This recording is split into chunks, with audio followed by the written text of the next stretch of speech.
মেয়েটা 1 লাখ টাকার বিনিময়ে ছেলেটার সাথে কাটায়। পরের দিন সকালে যখন সে ছেলেটাকে টাকা পরিশোধ করে বাহির হতে যায়, ছেলেটা তার হাত ধরে ফেলে। এত তাড়াতাড়ি চলে যাবে? আও ছাড়ুন ছাড়ুন বলছি, আপনার যা টাকা তা তো দিয়ে দিয়েছি, আবার কি? আচ্ছা, আপনার টাকা ঠিকঠাক মতো বুঝে পেয়েছেন তো, তাই না? এখন আমি আসি, বাই। ও কি আমাকে ওই টাইপের ছেলে মনে করেছে?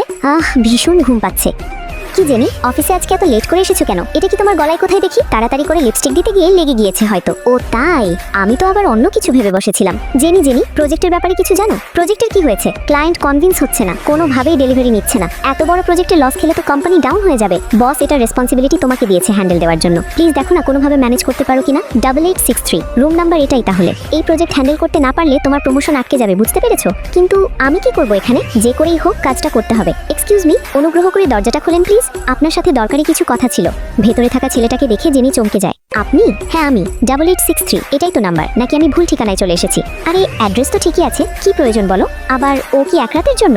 আরে না না, আমি তো আমাদের কোম্পানির প্রজেক্টের জন্য এসেছিলাম। এতক্ষণ বাহিরে কি করছেন? ভেতরে কি? ইস ছি ছি, আপনি আগে বলবেন না। ওয়াক, আমার বমি পাচ্ছে। ভেতরে আমার সেক্রেটারি রয়েছে, আর কিছুই না। আচ্ছা এখন বলেন কি প্রবলেম? প্রজেক্ট ডেলিভারি নিচ্ছেন না কেন? কেন? আমি তো প্রজেক্টটা অ্যাকসেপ্ট করতেই আসছিলাম। তুমি কি করেছিলে মনে নাই? জেনি ওই দিন ইয়াশকে ভুল বুঝে তার সাথে 1 রাত কাটিয়ে ফেলে। কোথায় যাচ্ছ? কাজটা শেষ করবে না? ভেতরে আসো, কাজটা কমপ্লিট করতে হলে। স্যার আর কতক্ষণ? আমি না হয় পরে আসবো, এখন আসি।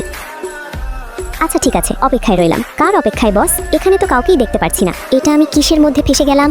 তার মানে আমি ভুল করে ওই ছেলেকে, ধুর, এটা কি করেছি আমি? জেনি দাঁড়াও, কি হয়েছে? প্রবলেমটা সলভ করতে পেরেছো? না মানে হয়নি, আমি ট্রাই করব। এখন আসি। শোনো, এই কাজটা আমাদের কোম্পানির জন্য খুবই ইম্পর্টেন্ট। এখনই যাও। গল্পটা ভালো লাগলে লাইক সাবস্ক্রাইব করো প্লিজ।